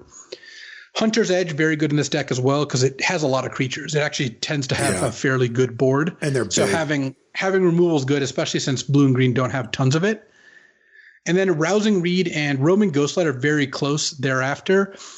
Depending on what you've already got, I think really changes this, but I do like having access to either of those things. Yeah, I think the first Ghostlight's probably more important. I mean, like you mentioned, this deck is generally low on creature interaction, and a Ghostlight is actually a good creature interaction, so probably just need it. I think the first Ghostlight's more important, but this deck really does use Rousing Reed like no other. If you ever put Rousing Reed or Setessan Training on a lore scale Quaddle, Opt and Setessan Training are kind of next. The two little cantrips that both smooth out your draws and give you little effects. Really, really important for this deck to kind of trigger its cards that care about that. I like Capture Sphere after that. It's not the most efficient card, but again, you sometimes do need removal for these situations. Yeah. And then you kind of get into the kind of C-level cards like Teferi's Protege, Trackdown, Keen Glidemaster. Actually, both Protege and Glidemaster are better than they would be in other decks here. Yep. Because you've got big creatures to give flying. The looting effect can help make your Quaddle bigger or mill them out with Teferi's Tutelage. And then, Trackdown and Frantic Inventory both are strong ways to draw extra cards, though they're expensive enough that you don't want to start there. You want to start with Ops and Llanowar Visionaries that are either cheaper or giving you something on the board. And then, something like Portcullis Vine is fine. Colossal Dreadmaw is fine. These are all cards that you'll play in this deck, but aren't the most important. So this deck is pretty cool. Again, it's higher rarity based, though. If the colors are open, it's a fine place to be. The most important card is Teferi's Tutelage. This is just an entire deck in unto itself. And it's actually kind of funny. I saw a thread on the LRcast subreddit. You can go to reddit.com/r/LRcast. There's people post their draft decks, discussions. We post all the new episodes there and everything. Yeah, links in the show notes too. Yep. Someone was asking, why is Teferi's Tutelage so good? Like, this card doesn't seem like it's as powerful. Like, it doesn't seem fast enough for this format. And one of the big answers is, in a dedicated tutelage deck, that deck, when it draws tutelage, ends the game really, really quickly, and you're going to find it really difficult to play against. And then those decks, since they're built to kind of protect themselves and draw extra cards, often do okay even when they don't draw tutelage, if they're a well-constructed deck. And Teferi's Tutelage wins just faster than you'd expect.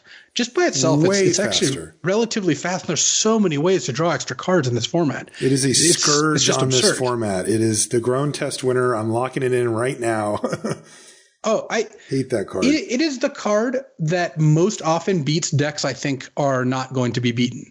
Like when I have the nut blue-red deck, and I'm like, wow, this deck's awesome. I've got 3 Scorching Dragonfires. I've got a Shock. I've got 2 Spellgorger Weirds, 2 Goblin Wizardries, Roaming Ghostlight. I've got it all. And then they go turn 3 Tutelage, and I'm just like, all right, stick a fork in him. He's done. Yep. I just can't beat that. I've conceded on turn 3 to Tutelage numerous times. I have too. You just look at your hand. You're like, yeah, I'm not going to kill you for another couple turns. And if you play any resistance, there's no way I'm getting there. So right. And then they Rousing Reed or play, any type of card draw, and you're like, oh. Or they just cast Unsubstantiate because you're forced to do things like pump your creatures to really get aggressive. And they're just like, all right, bounce it. Yeah. Other cards that are kind of interesting are Tome Anima and Gnarled Sage. So these are both nominally payoffs for this deck. Yeah, they're actually the only 2 common payoffs that are like, if you've drawn more than 2 cards, you get something. And that actually points to why this deck's not a common base deck. Yes. Tome Anima sucks. You just don't want to play this card. It's a 4-mana 3/3. It's unblockable when you draw an extra card, when you draw 2 or more cards. This deck just does not really want that effect. Right. It's just Sage, not a good card. the big payoff, you waited for it. You got it. +0, +2 until end of turn, baby. And Vigilance. Look, Gnarled Sage is fine, but you'll play that in other green decks, and it'll also be fine. It's not like, Bosri's Acolyte is twice as good in green-white tokens as it is in a red-white deck. Well, it's actually great in every deck. Never mind. Bosri's Acolyte's a bad example. There are cards like Spellgorger Weird is 3 times as good in blue-red spells as it is in red-white. There's one, right? It's just awesome in blue-red spells and unplayable outside of it, just about. Gnarled Sage is about the same in every deck. If you want a 5-mana 4/4 reach, you got a 5-mana 4/4 reach. The fact that sometimes it gets to Kraken as a 4/6 Vigilance really doesn't matter. So that is why this deck is based at higher rarities. But you know what? There are payoffs, like real payoffs. The best one is Joel Rail, the 2-mana 1/2.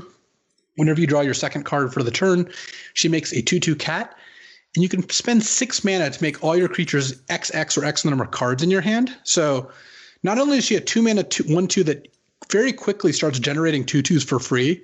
You play Jewel Rail, then you cast Opt, and you get a 2/2. Like you turn 2 Jewel Rail, turn 3 Llanowar Visionary, get an extra 2/2. I mean, that's just absurd. You'll win the game very quickly. Mm-hmm. She also just at some point you pay 6 mana, all your creatures become 4/4s or 5/5s. So if I first pick Jewel Rail, I'm really looking to go into blue-green. Like that would be my preferred archetype. She's just the best there. And then, of course, Lower Scale Quaddle as the Signpost Uncommon.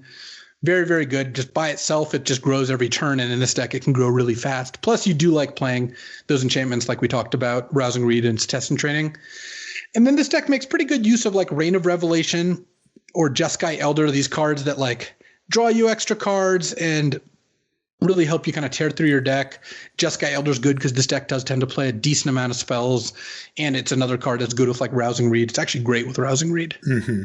And then there's just kind of a bunch of clunky, junky ways to either draw extra cards or take advantage of them. You know, cards like Sanctum of Calm Waters, which has just been way too slow for this format. Yeah, I don't like that one. Right. Teferi's Ageless Insight, same thing. Like it pays you off for having these things by giving you all these extra cards, but it's way too slow for this thing. Mazemind Tome is just a good card. Like you'll put that in any deck. It's just a way to trigger it.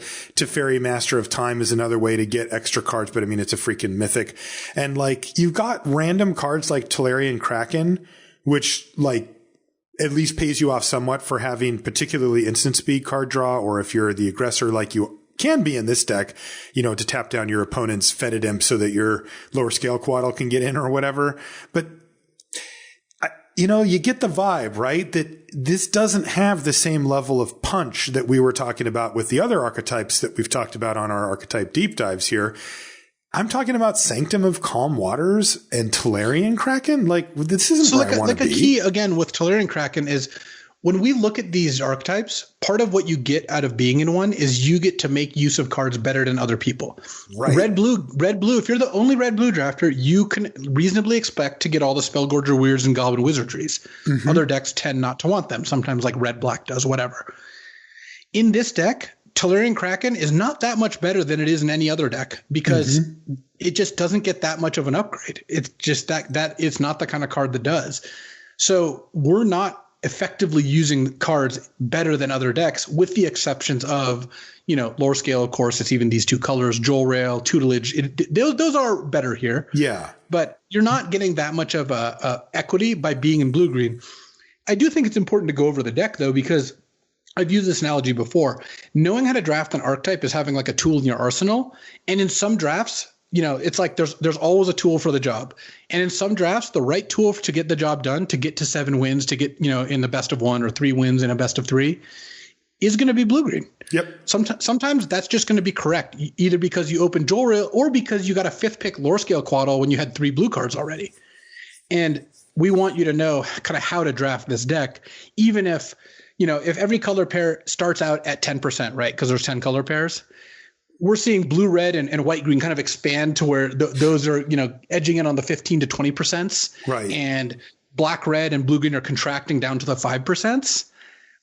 It's good to know because that does still means 5% of the time, 1 out of every 20 drafts or whatever it is, this is just going to give you your best output. So It's important to know about these decks. Not as important as knowing, you know, how to draft red, blue, or red, white, or white, green, those decks.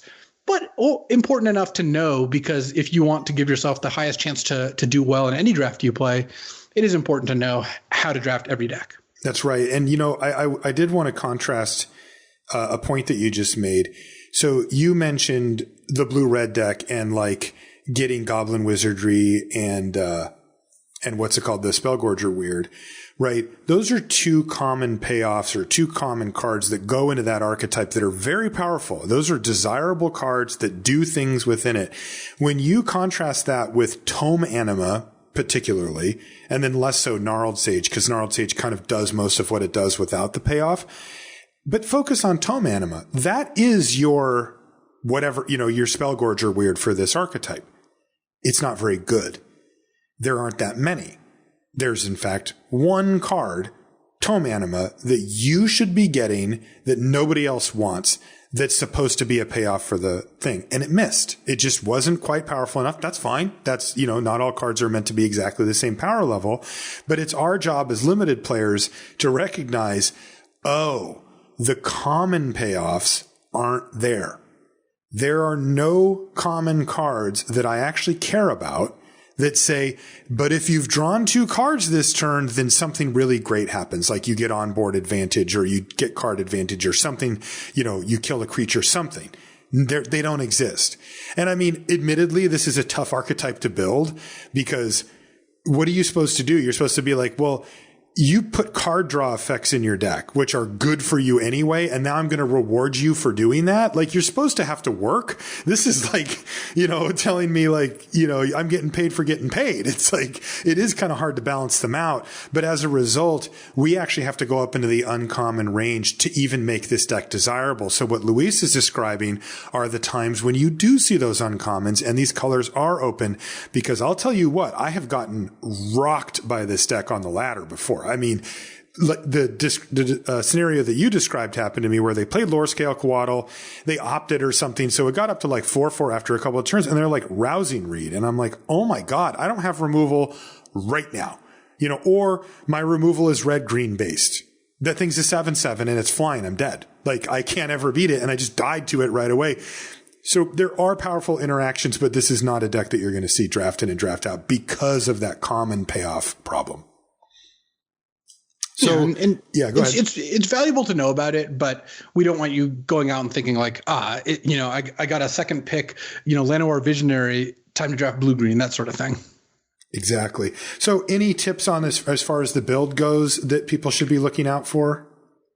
You're almost always going to play 17 or 18 lands even, because decks that draw lots of cards tend to want to make sure they're hitting their land drops because they have ways to come back from Mana Flood. Reign of Revelation does a great job of that. They have fewer ways to come back from Mana Screw, and card draw gets even worse when you're Mana Screwed. 17 is still the most common, especially since you do have Opt and Llanowar Visionary to kind of smooth you out.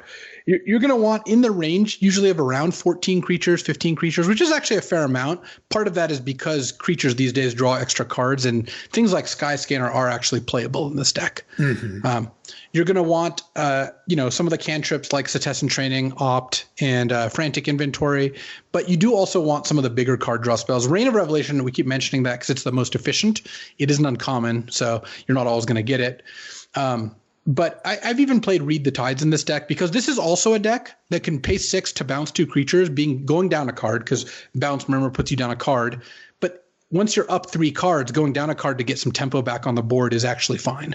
Especially when you're building out these huge green creatures that just need to get through. Yeah. Likewise, you do want to unsubstantiate as well. Yep. Rousing Reed is excellent, better than all the cantrips, better than Opt even in this deck.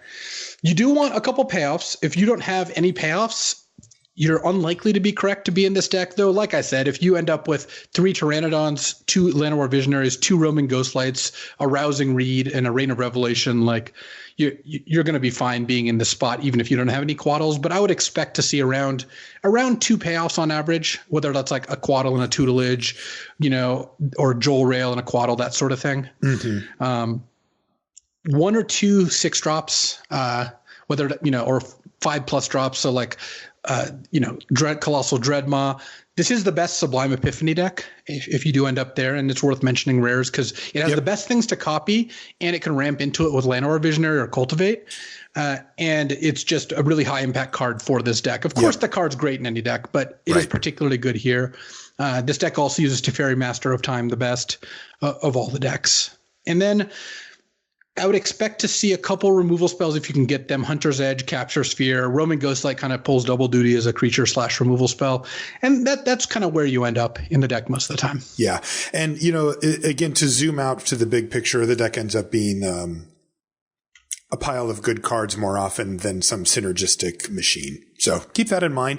And I want to echo what Luis said one more time about the fact that because you know how to draft an archetype, that gives you the tools to draft it when it's open, even if that is a relatively small percentage of the time relative to the other archetypes. So keep that in mind.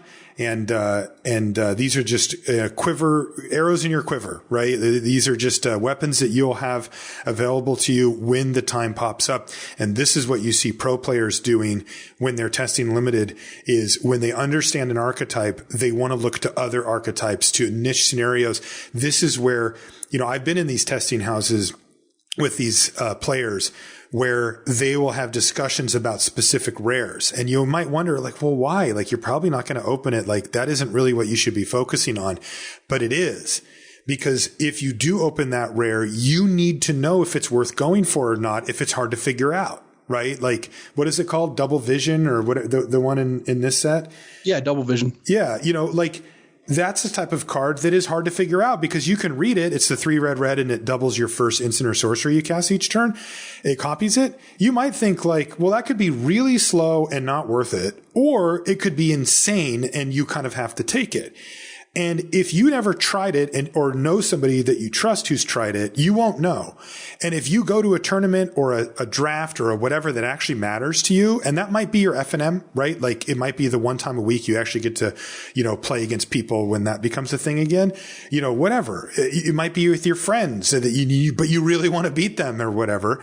You open up that card, and if you're I don't know, you probably have to pass it because you just don't know. Right. And you might be giving up too much. And these archetypes are along the same lines. If you know, then that's not worth it. There's nothing there for me. But if it is open, as Luis said earlier in the show, all of the color pairs are actually playable in M21, some more desirable than others. But if it's open, you do need to know how to draft it. And hopefully you got one step closer to that here. That is going to do it for this episode of the show. We want to thank you for listening. We love that you come hang out with us and talk Magic and hopefully get your mind off things and have a good time while we do it. And we appreciate each and every one of you for taking time out of your week to hang out with us. We thank you for it. We also want to thank our sponsor, channelfireball.com. Again, the place to go for really anything you need Magic related. And you should check out CFB Pro. As Luis outlined earlier, if you spend $10 a month on Magic, you can spend it at Channel Fireball via store credit, and then you just get access to CFB Pro. You pay $10 and you get $10. It's effectively free if you were going to spend that money, but they get something out of it too, because they get your business, and that's what they want, right? They want you to spend your Magic money at Channel Fireball, and they're eager to show you why. They have great customer service. They stand by their products, and they're always working on cool new stuff over there to help make it better for you as the customer. And I've seen this stuff behind the scenes for years now, having been affiliated with CFB. And, we hope you'll give them a chance. And again, CFB Pro gives a lot of really cool content that you wouldn't otherwise get access to. So make sure you check them out. And again, there's a link in the show notes to that. I'm Marshall_LR on basically all social media. Luis is LSV on all social media. Feel free to say hi. Show us your deck, whatever. Everybody, what pick would you like? It's a little tough if it's build my sealed pool, or I have 50 cards in here. What would you cut? Cause you start typing out a list on Twitter, but then you forget, and then you have to save your thing as I also want to say that I love when folks ask, me, you, and Ben S are the most frequent 3-tagged people, what you would do. Often if one or two of you have responded and I agree with you, I will just kind of let you guys do that. Yeah. just to not spam it. So if you ask the three of us and two of our three or one of the three respond, it's not that the other two are ignoring you. It's that, I don't know. Marshall's a busy guy. He gets lots of tweets. He's got a packed schedule these days, so he's not always going to respond. Yeah, these watch videos aren't going to make themselves. I will say that since you haven't really showed your watch channel, I actually did watch you restoring one of those watches, and it was awesome. And I can't believe you watched one of the videos. You never watch anything. It's hard for me to overstate how rarely I watch videos. It's just not a medium that does it for me. But watching you repair and tell the history of this watch and do all of it, and something I didn't know anything about, I found it really interesting. Wristwatch Restoration is your channel. And no, it's Wristwatch Revival. Oh, Revival? Yeah. Oh, there we go. See, yeah, the one you said was taken. Oh, I see. Yeah. But I really liked it. I thought it was really high quality, so I would encourage folks to check it out if you haven't. Marshall does some good stuff, you know. Thanks, man. I appreciate it. I actually thought you were trolling me when you first told me, because I'm like, there's no way you actually sat through one of these videos, because they could be 45 minutes or whatever. But yeah, it's actually been really cool. The channel's taken off. It's one of those things where like I was doing them just for fun. 6 months went by. I had like, one of the videos had like 1,000 views, and I was like, great, this is awesome. Like, people are watching it. This is cool. And then it kind of got like put into the algorithm. And then like, if people keep watching it, keeps pushing it. And now I'm on the verge of 10,000 subscribers on that channel all of a sudden. And one of the videos has like 250,000 views, and a bunch of them have like between 50 and 70 or whatever. So it's kind of exciting. I don't really know what I'm going to do with it. I'm just doing it because I like it, but maybe I'll try to make it into a real thing. I'll put a link in the show notes in case anybody's interested. And yeah, we're talking about wristwatches here, by the way. Well, so if you're kind of going, are they really talking about like the thing you wear on your wrist that I don't need anymore because I have a cell phone? Yeah, that's what we're talking about. Well, I mean, we've got LR, now we've got CR, and now we've got WR. So, we've got soon to come resources, RR. There you go. Yeah. Or human resources. Why isn't your show called Wristwatch Resources? I don't know. I don't know. I don't even know. It's a different audience. I know. Yeah, but that would be fun. It's a much different audience. Anyway, thanks for that, Luis. I did think it was cool that you watched the video and that you enjoyed it. That's going to do it for this one. Again, if you want to find anything related to the podcast, it's at lrcast.com. Links to every show we've ever done on there, and to all of our stuff, Luis's stream and YouTube channel and the subreddit that we mentioned, and all that's over there too. That's going to do it. We'll see you next week. So I tweeted earlier today because we got in that inane ranking argument started on Twitter that there's nothing Magic players love more than ranking other Magic players, and people ask me for my rankings. So here's my rankings. Oh, I like this meta rankings. So top 5, we've got ranking food, then we've got ranking tournament locations. Yes. Then we've got ranking limited formats. Then we've got ranking which tournaments count, like how to balance each tournament accomplishment. Yes. Then we've got ranking of players. And so now I'm going to rank all those things. We're going to do the rankings. Okay. So for food in number 5, I've got pizza. It's got the highest floor of every food I'm going to have on the list. Like the worst pizza you've ever had. Well, the worst pizza you've ever had is probably kind of bad, but like the pizza in like the 15th percentile is really good compared to like, you shudder to think of what 10th percentile, 15th percentile sushi tastes like, right? Like we're talking some bad stuff. Whereas 15th percentile pizza and 80th percentile pizza are really not that different. I know that the best pizza is the best and all that. Yeah, and everybody knows that. Yeah. But pizza delivers a really consistent experience, and it's really good. Gotta love pizza.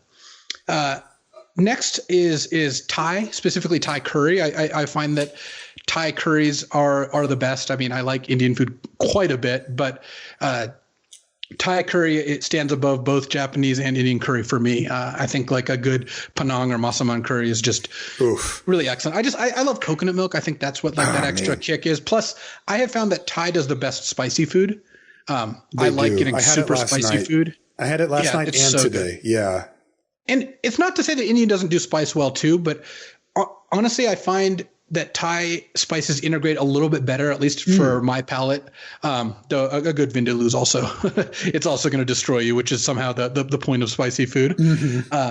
Next up, I've got sushi, and sushi is high variance. I think good sushi is among the most memorable and best meals I've ever had. Sushi Sasabune in Honolulu is just a place I make sure to go every time I can whenever there's a tournament in Honolulu, because you go in, you get the omakase, they just serve you a bunch of stuff. They ask if you're allergic to anything, you tell them, and then they just serve you, 8 to 10 plates of things. And that's just how they do it there, right? Yeah. You, once that's done, you can ask for more of anything you wanted, but the way you start is they just start bringing you stuff. And, I think that sushi is like the sort of thing that not everyone likes, but as an adult, I grew to love it. And it's one of the foods that, again, has high variance. I'm not, some of my, maybe worst experiences have been also with sushi, just because we're talking raw fish, that it's all about the quality there, right? Whereas if you have, pizza doesn't use the best quality ingredients in a lot of cases because you don't need that quite as much. There's a lot of ingredients going on. You're cooking it all, et cetera. Number 2 is good barbecue.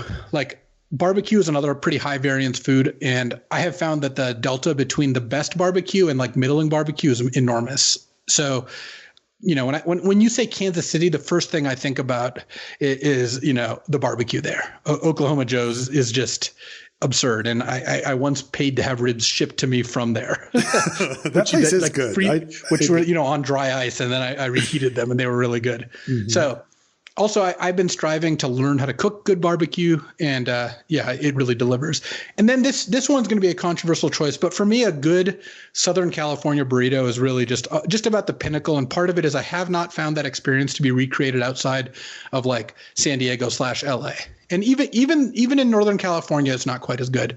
And I don't know what it is. I don't know if it's the location. I don't know if, you know, if the kind of like the whole setting really just impacts that, but something about just like the taco trucks there, just they have the best Mexican food and I just love it. Yeah. So next up we've got locations. So starting with Auckland in New Zealand, I got to go there once for a Grand Prix and it was awesome. It's just such a cool place. Never been also, there. You got to hand it to New Zealand. They've been crushing the coronavirus. I think that really is a testament. Like they got to have like a stadium full of people watching sporting events, you know, without fear. And that's awesome. Yeah, Auckland was an amazing trip, and I've been to New Zealand twice actually, and I've loved both times.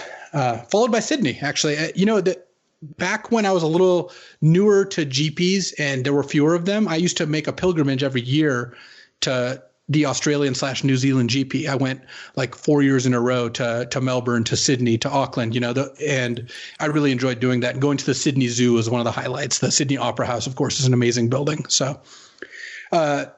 And then for me, number 3, San Diego, again, influenced by those burritos. And also the San Diego Convention Center is just such a nice place. The Gaslamp District.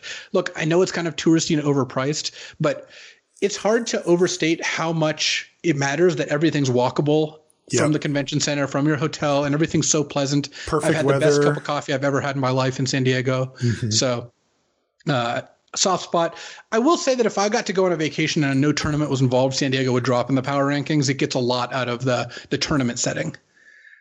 Number 2 for me is Kyoto, and really just my trips to Japan in general. We've been lucky enough, Marshall, that this career has afforded us the ability to go to Japan kind of on someone else's dime, right? Like as part of work. And it's just such a unique experience. It's one of the places I really look forward to visiting again after all this blows over. It's amazing. It's amazing there. Yeah. And then my favorite place to visit in the world is Honolulu. Like I just love going to Hawaii, just everything about it. Like I love the hiking. I love the weather. I love the food. The food's a big part of it for me. And just everything about it is just incredible. So that was one of the biggest reasons I was bummed actually not making Worlds this year was I didn't get to go to Hawaii, you know? Yeah, it was awesome. All right. So then we've got limited formats. This list kind of gets revised. Most every time I make it, it's a little different because it just, again, it's opinion. It's what I'm thinking at the time. For me, actually, IPA, despite my kind of bashing it for having bad mana, when they brought back IPA drafts on Magic Online, I did about 40 of them in the week. You know, I was jamming. So IPA was a lot of fun. Getting to play with factor fictions and excludes and all that, terminates. It was just a lot of fun for me. Followed by Dominaria. I think that's just an all-time great limited format. Yep. Tons of cool decks, tons of cool cards, really good gameplay. I wish aggro was a little better in Dominaria, but it was otherwise, I think, very, very good. I have a soft spot for Mirrodin Dark still. It was the format of the first Pro Tour I ever played. I practiced a ton of that format. You got to do a lot of cool, weird things, and I really like that format as a result. And then our top 2, I've got Cons. I think Triple Cons is just a masterpiece. There's so much good stuff going on there. There's just 3-color decks, 5-color decks, 2-color aggro decks, you know, morphs, just a lot of really, really cool stuff. The themes of each wedge were really cool. And then Innistrad, I think OG Innistrad still is just the test of time. I think it just is the combination of accessibility to newer players while also depth for more veteran players. And then Magic accomplishments, in my opinion, again, these are just my opinion, starting at number 5, Pro Tour top 8, it's just the cleanest barrier. Like that's it we don't know what the Hall of Fame is going to look like going forward, but traditionally in Hall of Fame voting, the first stat you look at, how many Pro Tour top 8s. It just gives you this cool benchmark. And honestly, it's one of the reasons I'm really disappointed that organized plays moved away from this. It's like if the NBA just started counting points differently and made it so 2 points are now worth 2.5 points and 3 points are worth 4 points. So the metrics are just off. Right. It actually really disappoints me. But Pro Tour top 8s, I think, a very clear indicator of not just skill, also luck, but preparation. It just says a certain thing that, if the Pro Tour top 8 has this meaning, and it was the currency of evaluation for a very long time. Followed by hitting platinum or now I think Rivals MPL is a pretty close comparison. Whatever the top level is in the kind of organized play system, that's I think a big accomplishment, and also requires enough different results and consistent results over the course of a year that it really does speak to how much someone puts into it. Followed by winning a Pro Tour, which has a little bit more variance. It's whether you go 3-0 on Sunday or not, but I don't know. Pro Tour wins just mean a lot. And that's one thing that hasn't changed, where winning one of these tournaments with tons of good players in it, I think, you rightfully should be very proud of that. And I find it to be just kind of a classic accomplishment. Followed by being in the Hall of Fame, which actually is not the biggest accomplishment in my view. I think that being in the Hall of Fame means a lot. It means 10 years of dedication and a lot of results and a lot of time and effort. But I think that in my view, the pinnacle of Magic and the hardest thing to achieve is getting Player of the Year. Getting Player of the Year requires you to have excellent results over the course of a year. And in some ways, Hall of Fame rewards you more for that consistency over a long stretch, but and you need more net results to get in the Hall of Fame. Like you can get Player of the Year with a Pro Tour win plus another good finish, or 2 Pro Tour top 8s in a season, whereas Hall of Fame is going to require 3, now probably closer to 4 if the voting was the same top 8s, 4 or 5 even. Yeah. But Player of the Year, if you look at every Player of the Year, you're just looking at a bunch of people in the Hall of Fame. Right. Like everyone who wins Player of the Year had a fantastic year and enough good results that it wasn't just they got lucky. So, and maybe not coincidentally, I've never been Player of the Year. I finished, pretty close in a couple of the races, but that not something I was able to achieve. And I have nothing but respect for those who do that. This is a long sign up, but when you do rankings, hey. you got to run it. Rankings cubed. Yep. And then last, we've got players. I mean, you got to rank the players. Oh yeah. All right. First, I want to quiz you. What do you think my top 5 rankings are going to be? I think your top 5 rankings are going to be John number 1, Kai number 2, you Paulo number 3, you number 4, Nassif number 5. Damn, your rankings are very, very good. Yep. I've got John at number 1. I mean, we're going to go from reverse order because you did that way. I think John is the best of all time. The best, both natural talent and sustained excellence. He's got Pro Tour top 8s in every decade. He's always a threat to do well at any tournament. Even ones like he won a Pro Tour that I went to, a Kuala Lumpur, was one of my earliest Pro Tours, that he hadn't played a ton and hadn't been really playing Magic like full time for a long time. Yeah. And he showed up, beat everyone, Incredible player. Incredible.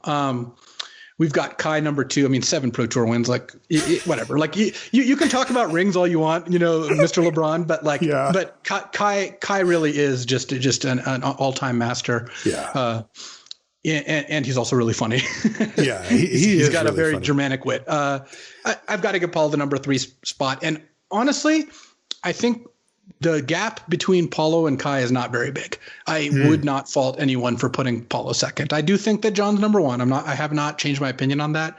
But if you were to tell me that you rank Paulo number 2, Kai number 3, I wouldn't say that was an error. I would say that it would be an error to move the 4th place player above any of the top 3, though I do think I am the 4th best under the metrics people use. Yep. And I do have Nassif at number 5. I think Nassif is awesome, and he's also been doing really well recently. He really has. Like he could be knocking back at the door. Yeah.